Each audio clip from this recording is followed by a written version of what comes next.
This is crab legs. Oh my gosh, look at this. Oh!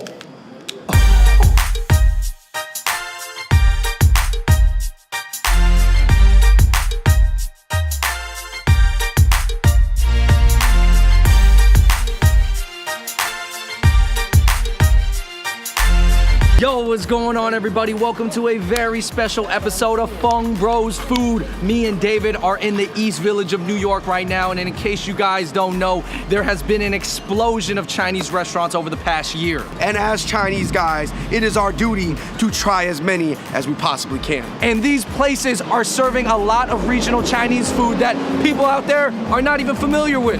Well, Andrew, if there are a lot of spots that we haven't tried, then let's get to it. David, our first spot of the day is on First Ave, called Just for Fun. It's a play on words. Let's check it out.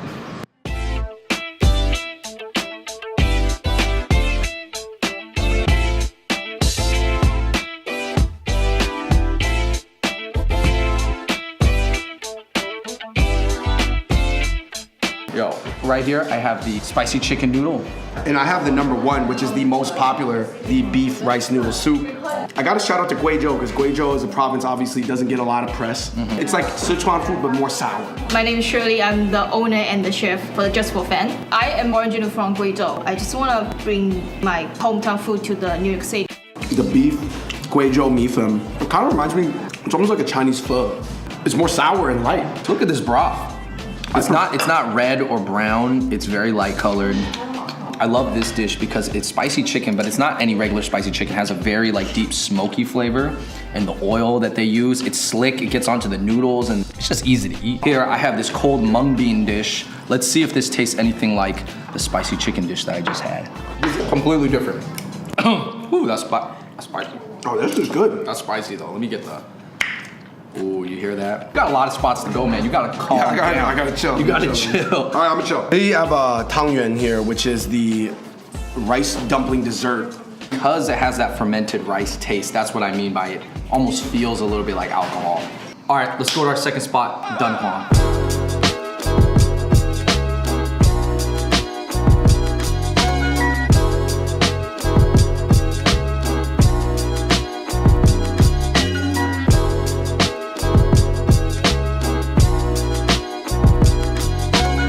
David, we have just got to Dunhuang. The food is on the table. Before we even get into this, we gonna need some help. Yo, man, thanks for having me. You just finished shooting a basketball video. I did, as you can see the fit, and I'm ready to hoop up. Have you ever seen any of this food from Lanzhou, China before? Nah, man, I mean, what am I even looking at? So Dunhuang focuses on food from Lanzhou. And Lanzhou, if you guys have eaten Chinese food, it's known for noodles. Lanzhou hand-pulled noodles, that's a famous spot in Chinatown. But this spot is taking it a step further with the cuisine. Here, we have lamb shoulder. You know what is really interesting about this dish, Andrew? It's called in Chinese, Huangmen Yangrou. It's one of my favorite dishes from our mom's home province of Shandong. If you guys have ever had this lamb shoulder dish or this da par ji, which is big plate chicken dish, it's actually a chicken and lamb dish first, and the noodles are just there for filler to soak up all the sauce. Flavors look explosive. Yeah, yo, let's all go in on a piece of lamb. Piece of falling off the bone. Yeah, the meat just melts off. The lamb is super tender and juicy and melts in your mouth, and then the noodles are kind of the chew that you can get from it. We have the eggplant salad. I think the eggplant salad is great to cool off. It's a great thing to eat with your spicy food. This is one of my favorite dishes in the world. Yeah. Da pan ji. Da pan ji, David, what does that mean? It means It's a big plate of chicken.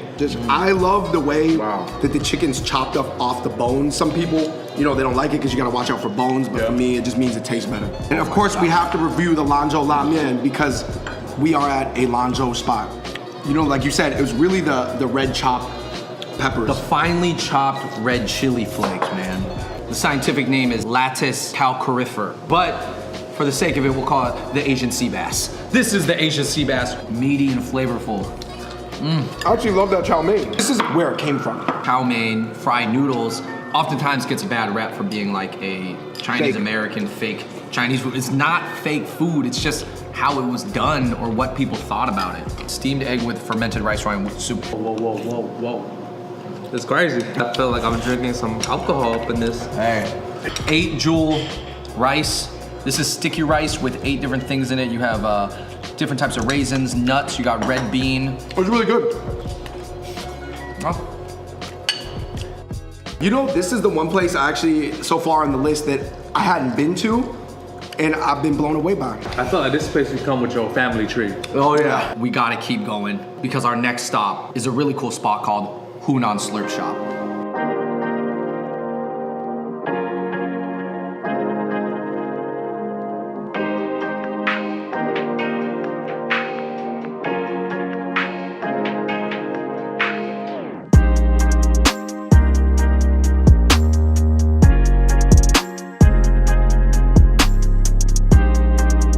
David, we are probably at the nicest looking, with the best architecture restaurant. Yes, and most visually appealing too. I mean, even the tomatoes are peeled. 我在做餐饮，我试图把它变成一个艺术项目来做。我想把它形状的外形改变，然后让更多人去接受。但是在味道上，我想保持一个比较传统的一个感觉。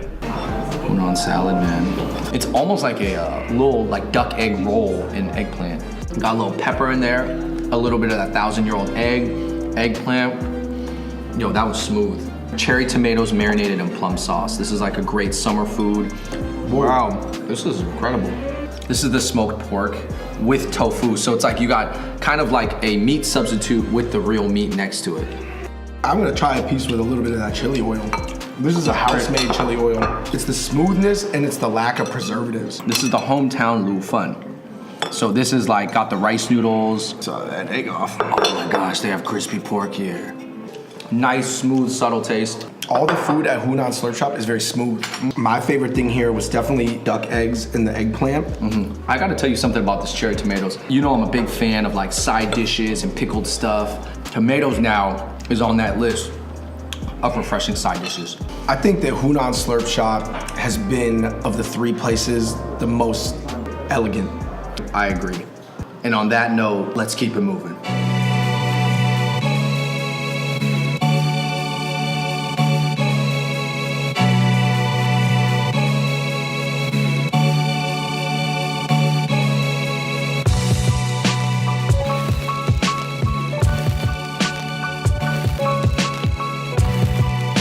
All right, David, we are here at Dian Kitchen. They serve Yunnan street food. You have a tofu rice noodle. Now, this is a little bit different than other Mishan / rice noodle dishes we've been having because you have soft tofu in there. Those flavors are kicking. Really?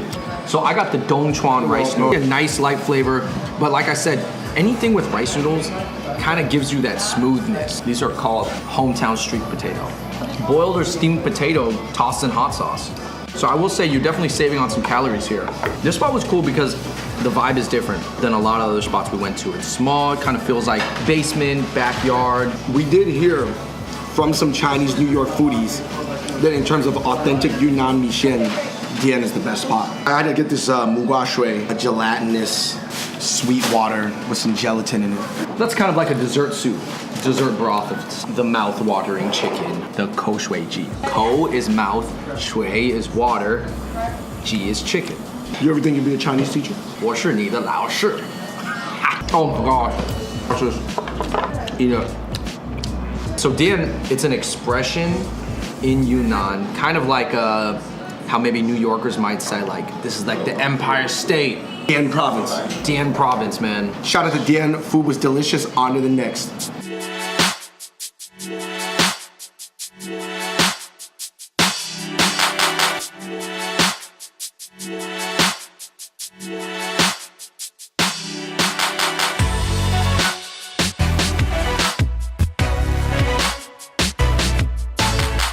Love meaning happy, sha meaning shrimp, crawfish, lobster. We had actually eaten here before, and we were wondering if it was at all influenced by like boiling crabs, Vietnamese, the boil. She said it's not. It's more influenced by the Chinese style, because crawfish is very popular in Mala China. Shao. Wagyu. At first you think it's like every other beef skewer, but then you start to taste that fat melt down in your mouth. I predict that you're not gonna eat as much of this. Pork kidneys. How did they get the pork kidneys to taste like pork belly? That's interesting. What is the radish here for? Is it for cleanse your palate? This is crab legs. Oh my gosh, look at this. Oh! This is how you crack crabs with your teeth, by the way. Check out this piece of crab I got though. Or this is the piece that you're working for right here. I'm gonna dip it back into the sauce. Oh, wow. We are moving on to the cold crawfish. David, you have a spicy one. I have the sweet one. Rip the head off and drink it because you're gonna taste the wine inside, like I'm told. That has been soaking up all the plum rice wine for 48 hours. That is so sweet. Gotta get the duck head. Actually, this Oh, look at that meat that's coming off. Really good duck flavor. If you can get through the squeamish part of eating a duck head, this is actually flavor-wise one of my favorite dishes. We don't usually get the youtiao, aka yaotiu, aka Chinese donut in here with the mala dish. But this is used as a carb to kind of soak all the flavors up. On to the last spot, Lumo's Kitchen.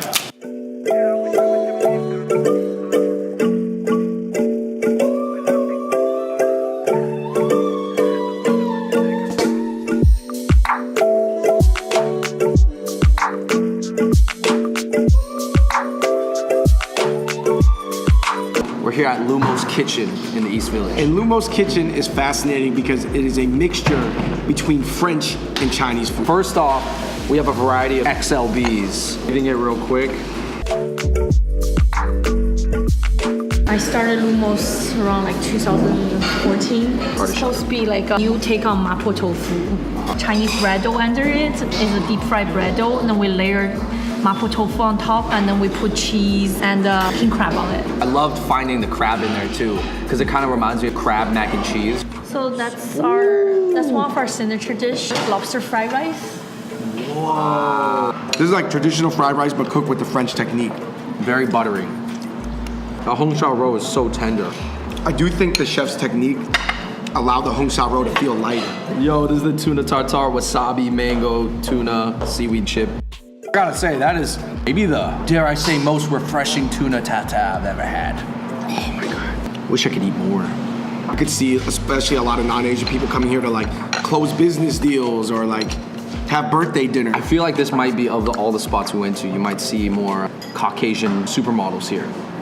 Yo, you guys, thank you so much for joining us on this East Village New Chinese Food Crawl. It was incredible. Just so glad to meet this new generation of Chinese that are doing things differently. But for the longest time, the image of Chinese goods, Chinese food has been low end. A certain amount of Asian Americans and Chinese Americans bought into that image. People from China, they don't want to accept it. They say, no, this is not the image. And let me show you my image of Chinese. All right, everybody, that wraps up our video. Hopefully you guys saw some new stuff. In the comments below, please let us know what dishes you saw in this video that you would like to try. If there's any other areas that are kind of having this Asian cuisine renaissance of any type, we're interested in knowing what's going on in your neighborhood, in your city. All right, everybody, thanks for watching. We're the Fung Bros, and until next time, we out. Peace. The idea behind it is it was like baijiu, you know. I thought it was like one of the most underrated liquor in the whole world. And also, part of the reason because I think people has a misunderstanding about Chinese cuisine, so I kind of want people to learn more about it. That's why I started this whole thing. Wow, I like that mission a lot.